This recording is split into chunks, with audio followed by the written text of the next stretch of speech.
ആ വലിയ തറവാട്ട് വീട്ടിൽ മരണാനന്തര ചടങ്ങുകളുടെ അവസാനത്തെ തിരക്കുമൊഴിഞ്ഞപ്പോൾ ഗോപാലൻ ആദ്യമായി ശരിക്കും ഒറ്റയ്ക്കായി. 14 ദിവസത്തെ അടിയന്തരം കഴിഞ്ഞു. അതുവരെ കൂട്ടിരുന്ന സഹതപിച്ച കരഞ്ഞ ബന്ധുക്കളും അയൽക്കാരും ഓരോരുത്തരായി മടങ്ങിയിരുന്നു. വീടിപ്പോൾ നിശബ്ദതയുടെ ഒരു വലിയ കനത്ത ഭാണ്ഡം പോലെയായി. കർപ്പൂരത്തിന്റെയും കത്തിത്തീർന്ന കരിന്തിരിയുടെയും വാടിയ മുല്ലപ്പൂവിന്റെയും സമ്മിശ്രഗന്ധം വായുവിൽ തങ്ങി നിന്നിരുന്നു. അവൾ ഉപയോഗിച്ചിരുന്ന മുറിയിൽ കട്ടിലിനരികിലെ ജനലിലൂടെ മുറ്റത്ത് അയയിൽ ഉണങ്ങാൻ വിരിച്ചിട്ട അവളുടെ ഒരു പഴയ സെറ്റുമുണ്ട് കാറ്റിലാടുന്നത് അദ്ദേഹം കണ്ടു. അതൊരു ജീവനുള്ള ഓർമ്മപ്പെടുത്തൽ പോലെ അങ്ങോട്ടും ഇങ്ങോട്ടും ചലിച്ചു. അല്ല, അതൊരു നൃത്തമായിരുന്നു. അവൾ അവസാനമായി നനച്ചു വിരിച്ചപ്പോൾ അതിൽ ബാക്കിവെച്ച അവളുടെ കൈകളുടെ ഗന്ധം ആ കാറ്റ് തന്നിലേക്കെത്തിക്കാൻ ശ്രമിക്കുന്നതുപോലെ. അതൊരു പ്രേതത്തെപ്പോലെ വെളുത്തു, പിന്നെ നിശ്ചലമായി. മുറിയിലെ പഴയ ക്ലോക്കിന്റെ ടിക് ടിക് ശബ്ദം പോലും ഇപ്പോൾ കാതടപ്പിക്കുന്നതായി തോന്നി. ഓരോ ടിക് ശബ്ദവും നീ ഒറ്റയ്ക്കാണ്, നീ ഒറ്റയ്ക്കാണ് എന്ന് അദ്ദേഹത്തിന്റെ ചെവിയിൽ പറയുന്നത് പോലെ. അത്രയും നാൾ ആളുകളുടെ തിരക്കിനിടയിൽ അടക്കിവെച്ച സങ്കടം ഒരു കനത്ത പാറ പോലെ അദ്ദേഹത്തിന്റെ നെഞ്ചിലേക്കിരുന്നു. കണ്ണുകൾ നിറഞ്ഞില്ല, പക്ഷേ തൊണ്ടയിലൊരു വിങ്ങൽ കുരുങ്ങി. എന്തിനാണ് താൻ ഇനിയുള്ള കാലം ജീവിക്കുന്നത്? ഈ വീടിന്റെ 4 ചുവരുകൾക്കുള്ളിൽ അവളുടെ ഓർമ്മകളുമായി തർക്കിച്ച് എത്ര നാൾ? വിറയ്ക്കുന്ന വിരലുകളോടെ അദ്ദേഹം മേശപ്പുറത്തിരുന്ന പഴയ ലാൻഡ്ലൈൻ ഫോൺ കയ്യിലെടുത്തു. ഡയൽ ടോൺ മുഴങ്ങുന്നു. മകൻ രാജേഷിന്റെ നമ്പർ അമർത്താൻ തുടങ്ങിയിട്ട് കുറേ നേരമായി. എന്തിനാണ് അവനെ ബുദ്ധിമുട്ടിക്കുന്നത്? അവനവിടെ തിരക്കിലായിരിക്കും. അവന്റെ ജീവിതം വേറെയാണ്, അവന്റെ ലോകം വേറെയാണ്. തന്റെ സങ്കടങ്ങൾ അവനെ അറിയിച്ച് ഭാരപ്പെടുത്തണോ? എന്നാലും ഒരു ശബ്ദം കേൾക്കാൻ. ഹലോ അച്ഛാ. ദുബായിലെ ആഡംബര ഫ്ളാറ്റിന്റെ 40-ാം നിലയിലെ ബാൽക്കണിയിലിരുന്ന് രാത്രി നഗരത്തിന്റെ അലങ്കാര വെളിച്ചം ആസ്വദിക്കുകയായിരുന്നു രാജേഷ്. കയ്യിൽ വില കൂടിയ സ്കോച്ച് വിസ്കിയുടെ ഗ്ലാസ്സിൽ ഐസ് കട്ടകൾ അലിഞ്ഞു ചേർന്നിരുന്നു. ഈ സമയത്ത് അച്ഛൻ വിളിക്കാറില്ല. അമ്മയുടെ മരണശേഷം ഇത് പതിവില്ലാത്തതാണ്. അവന്റെ ഉള്ളുന്ന് കാളി. എന്താ അച്ഛാ, എന്താ പറ്റിയത്? അച്ഛന് കുഴപ്പമൊന്നുമില്ലല്ലോ? ഞാൻ ഡോക്ടറെ വിടണോ? രാജേഷിന്റെ ശബ്ദത്തിൽ ആദിയുണ്ടായിരുന്നു. പക്ഷെ അതിനപ്പുറം തന്റെ സുഖലോലുപതയ്ക്കൊരു ഭംഗം വന്നതിലുള്ള അസ്വസ്ഥതയുമുണ്ടായിരുന്നു. വേണ്ട, എനിക്ക് കുഴപ്പമൊന്നുമില്ല. എനിക്കൊരാഗ്രഹമുണ്ട് മോനെ. എന്താ അച്ഛാ? എന്തു വേണമെങ്കിലും പറ. പണത്തിന്റെ കാര്യമാണോ? ഞാൻ ഈ മാസം കുറച്ച്... അല്ല, പണമല്ല. എനിക്ക് ദുബായ് ഒന്ന് കാണണം. രാജേഷിന്റെ കയ്യിലിരുന്ന ഗ്ലാസ് ഒരു നിമിഷം നിശ്ചലമായി. അവൻ അരികിലിരുന്ന ഭാര്യ രമ്യയെ അവിശ്വസനീയതയോടെ നോക്കി. അവൾ നെട്ടിച്ചുളിച്ചു. എന്താ എന്ന് ആംഗ്യം കാട്ടി. ദുബായ് കാണാനോ? അച്ഛൻ 14 കൊല്ലം ഇവിടെ തന്നെ ജോലി ചെയ്തതല്ലേ? എന്നിട്ടിപ്പോൾ ടൂറിസ്റ്റ് ആകാനോ? അവന്റെ ശബ്ദത്തിൽ പുച്ഛം കലർന്നു. ടൂറിസ്റ്റ് എന്ന വാക്ക് അവൻ ഊന്നിയാണ് പറഞ്ഞത്. അത് അന്നെനിക്ക് നേരം കിട്ടിയില്ലല്ലോ മോനെ. പണിയെടുത്ത് നേരം കിട്ടിയില്ല. ഇപ്പോ അവളും പോയി. അദ്ദേഹം ഒരു നിമിഷം നിർത്തി ശബ്ദമിടറി. എനിക്കൊന്ന് വരണം. നിങ്ങളെയൊക്കെ ഒന്ന് കണ്ടിട്ടും പോരാം. അവളില്ലാത്ത ഈ വീട്ടിൽ എനിക്കിനി... രാജേഷ് ഫോൺ വെച്ചു. അവന്റെ മനസ്സിൽ സംശയങ്ങൾ നിറഞ്ഞു. എന്താ രമ്യ ഇത്? ഇത്രയും കാലം എവിടെ ഉണ്ടായിരുന്ന ആൾക്ക് ഇപ്പോൾ ടൂറിസ്റ്റ് ആകണമത്രേ. അമ്മ പോയതിന്റെ ഷോക്കിൽ അച്ഛനെന്തെങ്കിലും പറ്റിയോ? രമ്യ മുഖം കോട്ടി. അവൾ തന്റെ പുതിയ ഐഫോണിൽ നിന്ന് കണ്ണെടുക്കാതെ പറഞ്ഞു. നിങ്ങളുടെ അച്ഛന്റെ ഒരു കാര്യം. എന്റെ അച്ഛനെയും അമ്മയെയും ഇങ്ങോട്ട് ക്ഷണിക്കാൻ ഞാൻ പറഞ്ഞിട്ട് നിങ്ങൾക്ക് സമയമില്ല. അവർക്ക് വിസിറ്റിംഗ് വിസ എടുക്കാൻ എന്തോരം ബുദ്ധിമുട്ടാ. അവർ വന്നിട്ട് എത്ര കാലമായി? ഇപ്പോൾ ഇതാ അച്ഛൻ വരുന്നു. ഈ സമയത്ത് തന്നെ വേണോ? നമ്മുടെ പ്ലാൻ എല്ലാം തെറ്റും. അടുത്ത ആഴ്ചത്തെ എന്റെ കിറ്റിപ്പാട്ടി എന്തു ചെയ്യും? അന്ന് രാത്രി രാജേഷിന് ഉറക്കം വന്നില്ല. കുട്ടിക്കാലത്ത് അവധിക്ക് വന്നിരുന്ന അച്ഛന്റെ രൂപം അവൻ ഓർത്തു. ഒരു വലിയ തുകൽപ്പെട്ടിയുമായി വരുന്ന അച്ഛൻ. പെട്ടി തുറക്കുമ്പോൾ മുറിയിൽ നിറയുന്ന ഒരു പ്രത്യേക പെർഫ്യൂമിന്റെ മണം. ആ മണമല്ലാതെ അച്ഛനെക്കുറിച്ച് വ്യക്തമായ മറ്റോർമ്മകളും തനിക്കില്ലല്ലോ എന്നവൻ അത്ഭുതപ്പെട്ടു. ആ പെർഫ്യൂമിന്റെ മണത്തിനപ്പുറം അച്ഛന്റെ വിയർപ്പിന്റെ മണം തനിക്കൊരിക്കലും അറിഞ്ഞില്ലല്ലോ.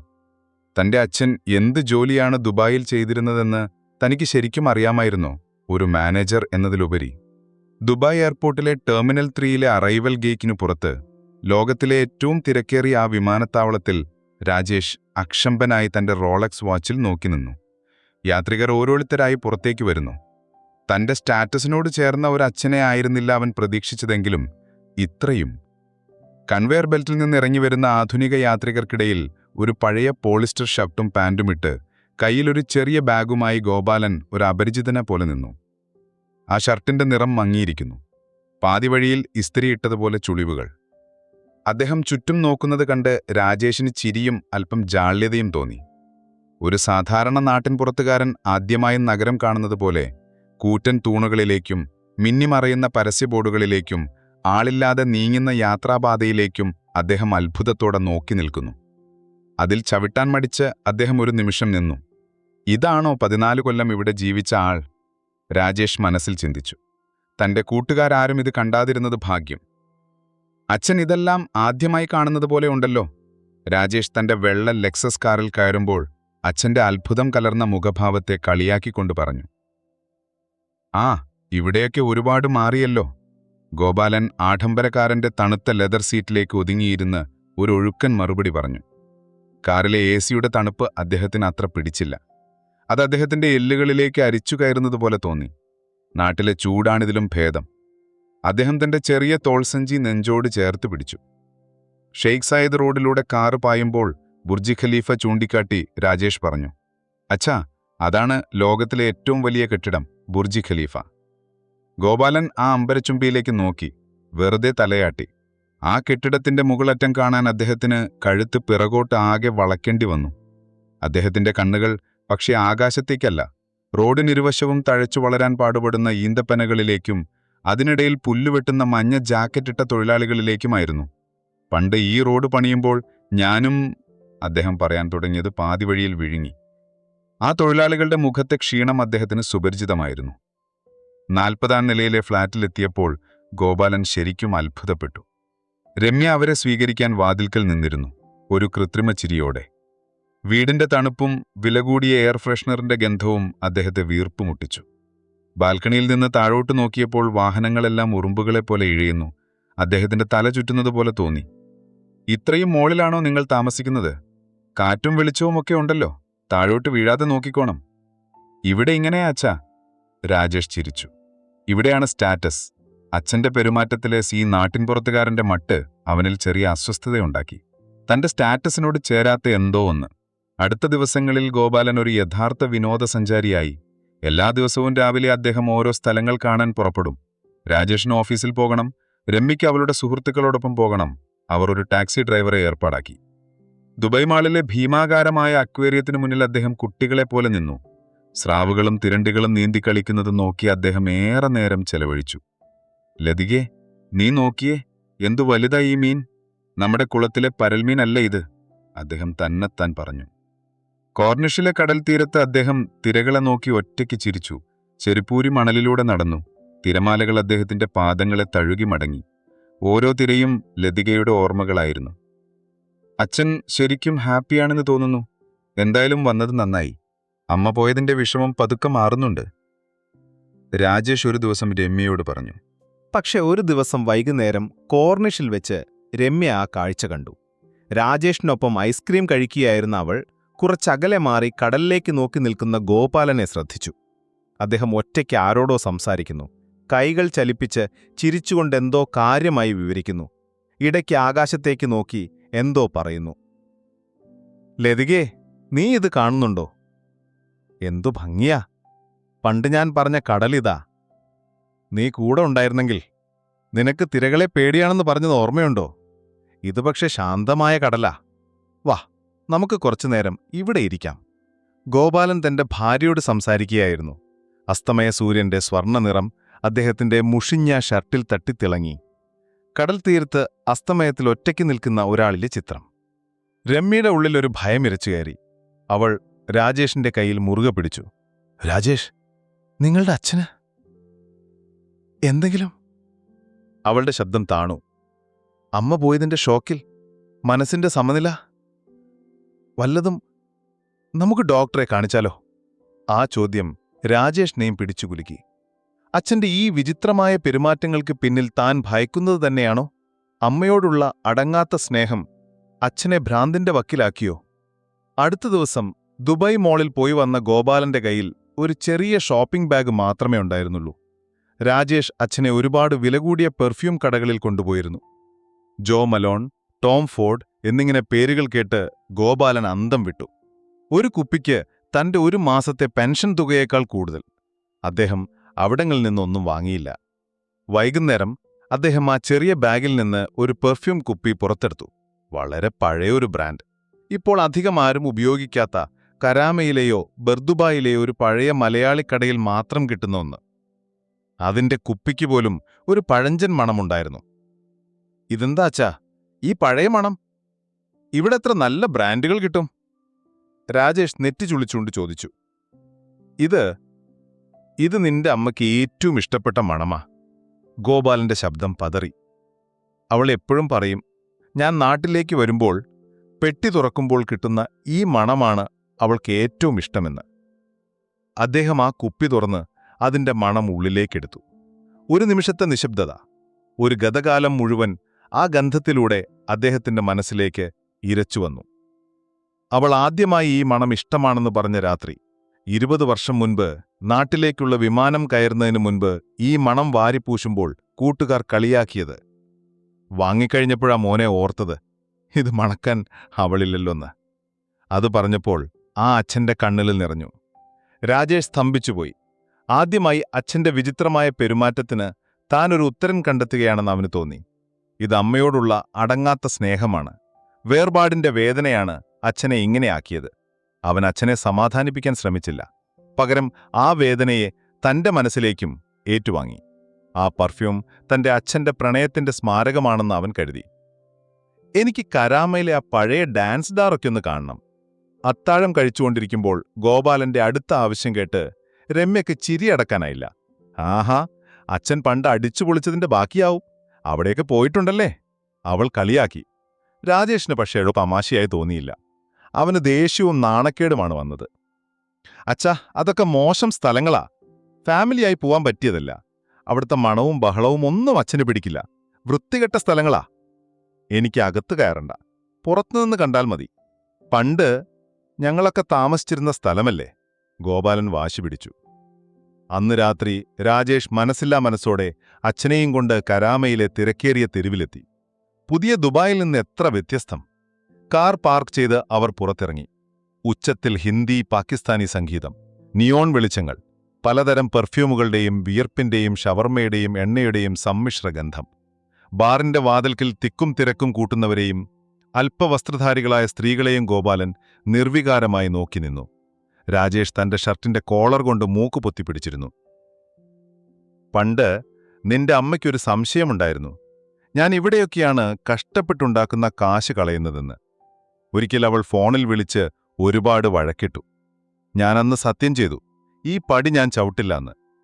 ഇപ്പോഴാ ഓർത്തത്, ഈ സ്ഥലമൊന്ന് കാണിക്കാൻ അവളെയും കൂട്ടിവരരുന്നു. ഞാൻ പോകാത്ത സ്ഥലമാണെന്ന് അവളെ ബോധ്യപ്പെടുത്താമായിരുന്നു.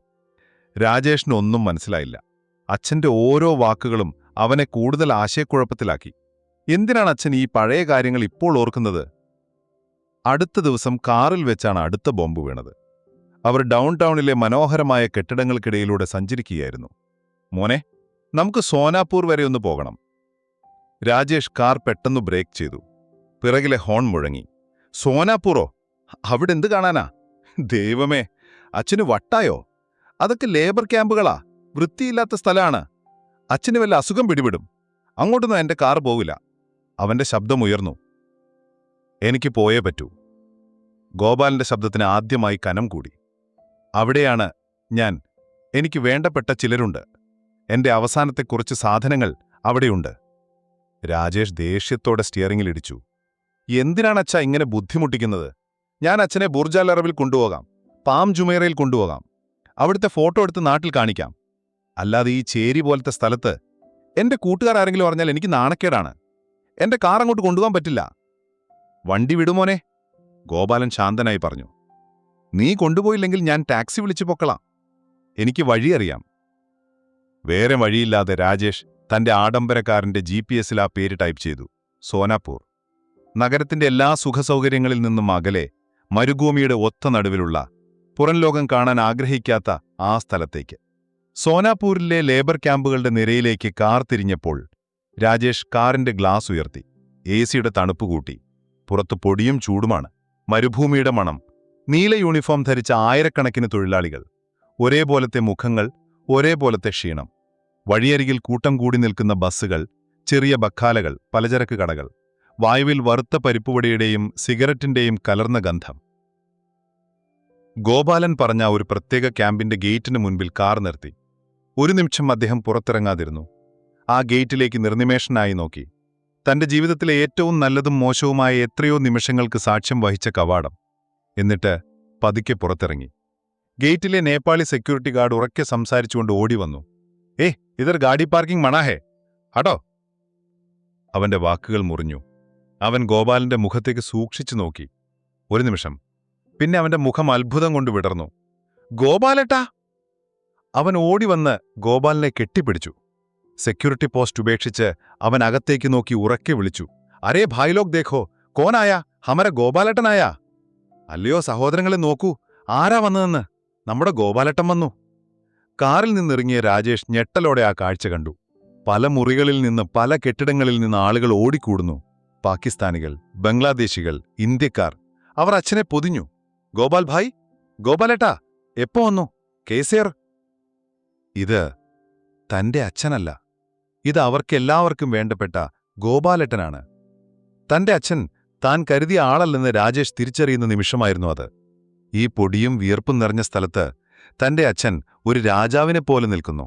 അവർ രാജേഷിനെയും സ്നേഹത്തോടെ അകത്തേക്ക് ക്ഷണിച്ചു. ബേട്ടാ, അന്തരാവൂ. മകനെ, അകത്തേക്ക് വരൂ. ഇടുങ്ങിയ മുറികൾ, വിയർപ്പിന്റെയും മസാലയുടെയും ഗന്ധം. പക്ഷേ എവിടെയും സ്നേഹവും സന്തോഷവും മാത്രം.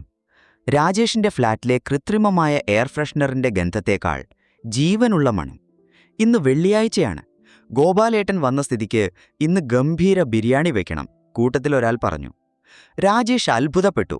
ക്യാമ്പിലെ പൊതു അടുക്കളയിൽ തന്റെ അച്ഛൻ ഒരു ഷെഫിനെപ്പോലെ കാര്യങ്ങൾ നിയന്ത്രിക്കുന്നു. ആളുകൾ സാധനങ്ങൾ എടുത്തു കൊടുക്കുന്നു. ചിരിയും തമാശയും. ഇവിടെ അച്ഛൻ നിശബ്ദനല്ല. ഇവിടെ അച്ഛൻ എല്ലാവരോടും സംസാരിക്കുന്നു. മണിക്കൂറുകൾക്കുള്ളിൽ വലിയൊരു ചെമ്പിൽ ബിരിയാണി തയ്യാറായി. ഒരു പ്ലേറ്റിൽ ബിരിയാണിയുമായി രാജേഷ് ഒരരികിൽ മാറിയിരുന്നു. അവൻ ആദ്യത്തെ ഉരുള വായിൽ വെച്ചു. അവന്റെ കണ്ണുകൾ നിറഞ്ഞു. ഈ രുചി, ഇത് തന്റെ അമ്മയുടെ കൈപുണ്യമാണ്. തന്റെ കുട്ടിക്കാലത്തെ ഓരോ അവധിക്കാലത്തിന്റെയും രുചി. അപ്പോൾ അമ്മയല്ല, അച്ഛനായിരുന്നു ഈ രുചിയുടെ ഉടമ. അമ്മയ്ക്ക് ഈ രുചി പകർന്നു കിട്ടിയത് അച്ഛനിൽ നിന്നാണ്, ഈ ലേബർ ക്യാമ്പിൽ നിന്നാണ്. ഈ കൂട്ടുകാർക്ക് വേണ്ടിയാണ് അച്ഛൻ ഈ രുചി സൂക്ഷിച്ചു വെച്ചത്. തനിക്കു വേണ്ടി ഒരിക്കലും അച്ഛൻ ഇത് ഉണ്ടാക്കി തന്നിട്ടില്ലല്ലോ എന്നോർത്തപ്പോൾ അവന്റെ നെഞ്ചു വിങ്ങി. ബിരിയാണിക്കും ചിരിക്കും ശേഷം കൂട്ടത്തിലെ മുതിർന്ന ഒരാൾ ഗോപാലന്റെ കയ്യിൽ പിടിച്ചു. ഗോപാലേട്ടാ, നിങ്ങളുടെ സാധനം ഇവിടെ ഭദ്രമായിരിപ്പുണ്ട്. ഞങ്ങൾ ആരെയും തൊടാൻ സമ്മതിച്ചിട്ടില്ല. നിങ്ങൾ ഒരുനാൾ ഇത് തേടി വരുമെന്ന് ഞങ്ങൾക്കറിയാമായിരുന്നു. അവർ അദ്ദേഹത്തെ ഒരു ചെറിയ ഇരുട്ടു നിറഞ്ഞ മുറിയിലേക്ക് കൊണ്ടുപോയി. ഒരു കട്ടിലിനടിയിൽ നിന്ന് അവർ പൊടി പിടിച്ച ഒരു തുകൽപ്പെട്ടി വലിച്ചു പുറത്തേക്കിട്ടു. രാജേഷ് ആ പെട്ടി തിരിച്ചറിഞ്ഞു. കുട്ടിക്കാലത്ത് താൻ കാത്തിരുന്ന, പെർഫ്യൂം മണക്കുന്ന ആ നിധിപ്പെട്ടി. ഗോപാലൻ അതിന്റെ ലോക്ക് തുറന്നു. അതിന്റെ മണം, അതാ പെർഫ്യൂമിന്റെ ആയിരുന്നില്ല. വിയർപ്പിന്റെയും പൊടിയുടെയും പഴകിയ തുണിയുടെയും ലോഹത്തിന്റെയും ഗന്ധമായിരുന്നു. തന്റെ അച്ഛന്റെ യഥാർത്ഥ ഗന്ധം. അതിൽ നിന്ന് അദ്ദേഹം ആദ്യം പുറത്തെടുത്തത് ഒരു നീല ലേബർ യൂണിഫോമായിരുന്നു. ഒരു തൊഴിലാളിയുടെ പഴകിയ നീല യൂണിഫോം. വിയർപ്പിന്റെ ഉപ്പുപിടിച്ച് നിറം മങ്ങിയ, പലയിടത്തും കീറിയ ഒരു യൂണിഫോം. അതിനടിയിൽ ഭംഗിയായി മടക്കിവെച്ച ഒരു ചൈനീസ് സാരി, ചുവപ്പും സ്വർണ്ണനിറവും കലർന്നത്. അദ്ദേഹം ആ സാരി നെഞ്ചോട് ചേർത്തു. അവൾക്കു വേണ്ടി വാങ്ങിയതാ. അവസാനമായി നാട്ടിൽ പോകുമ്പോൾ കൊണ്ടുപോകാൻ വെച്ചതാ. പക്ഷേ അതിനു മുൻപ് അവൾ. വാക്കുകൾ മുറിഞ്ഞു. ഗോപാലൻ ആ യൂണിഫോം കയ്യിലെടുത്തു. അദ്ദേഹം രാജേഷിനെ നോക്കി ഒന്ന് ചിരിച്ചു. മുറിയുടെ ഒരു കോണിൽ പോയി അദ്ദേഹം വേഷം മാറി. തന്റെ മകൻ വാങ്ങിക്കൊടുത്ത വിലകൂടിയ വസ്ത്രങ്ങൾ അഴിച്ചുവെച്ച് ആ പഴയ മുഷിഞ്ഞ യൂണിഫോം അദ്ദേഹം ധരിച്ചു. നിമിഷങ്ങൾക്കുള്ളിൽ ആ നീല യൂണിഫോം ധരിച്ച് തലയിലൊരു തൂവാല കൊണ്ട് കെട്ടി ഗോപാലൻ പുറത്തുവന്നു. അദ്ദേഹം രാജേഷിന്റെ മുന്നിൽ വന്ന് നിവർന്നു നിന്നു. എങ്ങനെയുണ്ട് മോനെ? അതൊരു ചോദ്യമായിരുന്നില്ല. ഒരു ജീവിതത്തിന്റെ മുഴുവൻ ഭാരമുള്ള ഉത്തരമായിരുന്നു. 14 വർഷം താൻ ആരായിരുന്നു എന്നതിന്റെ കുംഭസാരം. രാജേഷിന്റെ നിയന്ത്രണം വിട്ടു. തന്റെ അച്ഛൻ ഒരു മാനേജറായിരുന്നു എന്ന് വിശ്വസിച്ച തന്റെ ലോകം മുഴുവൻ തകർന്നു വീണു. ആ സ്ഥാനത്ത് വിയർപ്പിൽ കുളിച്ചു നിൽക്കുന്ന ഒരു യഥാർത്ഥ മനുഷ്യൻ രൂപമെടുത്തു. തന്റെ അച്ഛൻ. അവൻ അച്ഛനെ ഓടിച്ചെന്ന് കെട്ടിപ്പിടിച്ചു. ആ യൂണിഫോമിലെ വിയർപ്പിന്റെ ഗന്ധത്തിലേക്ക് തന്റെ അച്ഛന്റെ യഥാർത്ഥ ഗന്ധത്തിലേക്ക് മുഖം ചേർത്തുകൊണ്ട് അവൻ പൊട്ടിക്കരഞ്ഞു. അച്ഛാ, എന്നോട് ക്ഷമിക്ക്. ക്യാമ്പിൽ നിന്ന് തിരികെ ഇറങ്ങുമ്പോൾ ഗേറ്റിന് പുറത്തുള്ള ഒരു പഴയ പബ്ലിക് ടെലിഫോൺ ബൂത്ത് കണ്ട് ഗോപാലൻ നിന്നു. ഇപ്പോൾ ആരും ഉപയോഗിക്കാത്ത പൊടി പിടിച്ച ഒരു ബൂത്ത്.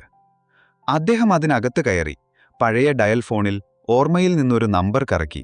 റിസീവർ ചെവിയോട് ചേർത്ത് അദ്ദേഹം കണ്ണടച്ചിരുന്നു. കാറ്റിൽ ആ പൊട്ടിയ ഫോൺ ബൂത്തിന്റെ വാതിൽ ശബ്ദമുണ്ടാക്കി. കാറിൽ കയറിയ അച്ഛനോട് രാജേഷ് ഒന്നും ചോദിച്ചില്ല. ഓരോ വെള്ളിയാഴ്ചയും ഈ നമ്പറിൽ വിളിക്കുമ്പോൾ കിട്ടുന്ന നിന്റെ അമ്മയുടെ ശബ്ദമായിരുന്നു മോനെ എന്റെ ജീവിതത്തിലെ ഏറ്റവും വലിയ സന്തോഷം. ആഴ്ച മുഴുവൻ കാത്തിരിക്കും ആ ഒരു വിളിക്കുവേണ്ടി. ക്യൂവിൽ നിന്ന് ലതികേ കേൾക്കുന്നുണ്ടോ എന്ന് വിളിച്ചു കൂവണം. അവൾ പോയെന്നറിഞ്ഞിട്ടും ഞാനിപ്പോൾ വിളിച്ചത് ആ ശബ്ദം ഒന്നുകൂടി കേൾക്കാൻ കൊതിച്ചിട്ടാ. പക്ഷേ ഇപ്പോൾ ആ നമ്പറിൽ റിങ്ങു മാത്രം, ആരും എടുക്കാനില്ല. എയർപോർട്ടിലേക്കുള്ള മടക്കയാത്ര. കാറിൽ പൂർണ്ണ നിശബ്ദത. ഷെയ്ഖ് സായിദ് റോഡിലെ കൂറ്റൻ കെട്ടിടങ്ങളിലേക്ക് നോക്കി ഗോപാലൻ പറഞ്ഞു, മോനെ, ഞാൻ കയറിയിറങ്ങിയ ഓരോ മാളിലും നീ താമസിക്കുന്ന ഈ ഫ്ലാറ്റിലും എന്റെ വിയർപ്പുണ്ട്. ചുട്ടുപൊള്ളുന്ന വെയിലത്ത് സിമന്റും കമ്പിയും ചുമന്നതായിരുന്നു എന്റെ ജോലി. ഈ കെട്ടിടങ്ങളൊന്നും ഞാൻ ശരിക്ക് കണ്ടിരുന്നില്ല. മുകളിലേക്ക് നോക്കാൻ ഞങ്ങൾക്ക് സമയമുണ്ടായിരുന്നില്ല. ഇപ്പോൾ എന്റെ കൂടെ അവളുണ്ട്. ഞാൻ അവളെ ഇതൊക്കെ കാണിക്കുകയായിരുന്നു. ഞാൻ വിയർപ്പൊഴുക്കിയ സ്ഥലങ്ങളൊക്കെ. അദ്ദേഹം രാജേഷിന്റെ കൈകളിൽ പിടിച്ചു. മോനെ, നീ വലിയ ജോലിയിലിരിക്കുമ്പോൾ നിന്റെ അച്ഛനൊരു ലേബറായിരുന്നു എന്ന് പറയുന്നത് നിനക്ക് കുറച്ചിലാകണ്ട എന്നു കരുതിയാണ് ഇതൊന്നും പറയാതിരുന്നത്. നിന്റെ അമ്മയോടും ഞാൻ പറഞ്ഞിരുന്നില്ല. പക്ഷെ അവൾക്കറിയാമായിരുന്നു. എന്റെ വിയർപ്പിന്റെ മണം അവൾക്ക് തിരിച്ചറിയാമായിരുന്നു. അവൾ ആ സത്യം അറിഞ്ഞുകൊണ്ട് തന്നെയാ മോനെ നിന്റെ മുന്നിൽ എന്നെ ഒരു മാനേജറാക്കി നിർത്തിയത്. രാജേഷ് കാർ ഒതുക്കി നിർത്തി. അവൻ അച്ഛന്റെ കൈകളിൽ മുറുകെ പിടിച്ചു. എന്റെ അച്ഛൻ സിമന്റ് ചുമന്ന് പണിത കെട്ടിടത്തിലാണ് ഞാനിപ്പോൾ തലയുയർത്തിയിരിക്കുന്നത് എന്നു പറയാനാണ് എനിക്കിപ്പോൾ അഭിമാനം. എയർപോർട്ടിൽ അച്ഛനെ യാത്രയാക്കാൻ നേരത്ത് രാജേഷ് ചോദിച്ചു, അച്ഛൻ എന്റെ കൂടെ നിന്നൂടെ? ഇനിയെങ്കിലും നമുക്ക് ഒരുമിച്ച്? ഗോപാലൻ ചിരിച്ചു. ആ മുഖം ഇപ്പോൾ ശാന്തമായിരുന്നു. എല്ലാ ഭാരങ്ങളും ഇറക്കിവെച്ച ഒരു മുഖം. ഞാൻ ഒറ്റയ്ക്കല്ലല്ലോ മോനെ. ഞന്റെ ടൂറ് കഴിഞ്ഞു. എന്നെ കാത്ത് അവിടെ നിന്റെ അമ്മയുണ്ട്. അവളോട് ഈ വിശേഷങ്ങളൊക്കെ പറയണ്ടേ? ഞാൻ കണ്ട ദുബായിയുടെ, അവൾ കാണാത്ത ദുബായിയുടെ വിശേഷങ്ങൾ. അദ്ദേഹം മകന്റെ നെറ്റിയിൽ ഉമ്മ വെച്ച് പടിയിറങ്ങിപ്പോയി. വിമാനത്താവളത്തിലെ ഗ്ലാസ് ഭിത്തിയിലൂടെ അച്ഛൻ നടന്നു മറയുന്നത് നോക്കി നിൽക്കുമ്പോൾ രാജേഷ് മനസ്സിൽ കുറിച്ചു, അമ്മയുടെ കാൽക്കൽ മാത്രമല്ല പുണ്യം. അച്ഛൻ കൊണ്ട വെയിലിന്റെ വിയർപ്പിലും ആ പുണ്യത്തിന്റെ ഗന്ധമുണ്ട്. തന്റെ ഉയർന്ന ഓഫീസിലെ കറങ്ങുന്ന കസേരയിലിരുന്ന് രാജേഷ് താഴെ നഗരത്തിലേക്ക് നോക്കി. ഇപ്പോൾ അവൻ കാണുന്നത് അമ്പരചുംബികളായ കെട്ടിടങ്ങളെയല്ല, അതിനു പിന്നിലെ വിയർപ്പിന്റെ കണങ്ങളെയാണ്. അച്ഛനെപ്പോലെയുള്ള ആയിരക്കണക്കിന് മനുഷ്യരെയാണ്. അവൻ ഫോണെടുത്ത് രമ്യയെ വിളിച്ചു. രമ്യേ, അടുത്ത മാസം നമുക്ക് നിന്റെ അച്ഛനെയും അമ്മയെയും ഇങ്ങോട്ട് കൊണ്ടുവരണം. അവർക്കും കാണണ്ടേ ഈ ദുബായി, നമ്മുടെ അച്ഛന്മാർ പണിത ഈ ദുബായി. അവന്റെ മേശപ്പുറത്ത് അവന്റെ MBA സർട്ടിഫിക്കറ്റിനരികെ ലേബർ യൂണിഫോമിൽ ചിരിച്ചു നിൽക്കുന്ന അച്ഛന്റെ ഒരു പഴയ ഫോട്ടോ അവൻ ഫ്രെയിം ചെയ്തു വെച്ചിരുന്നു.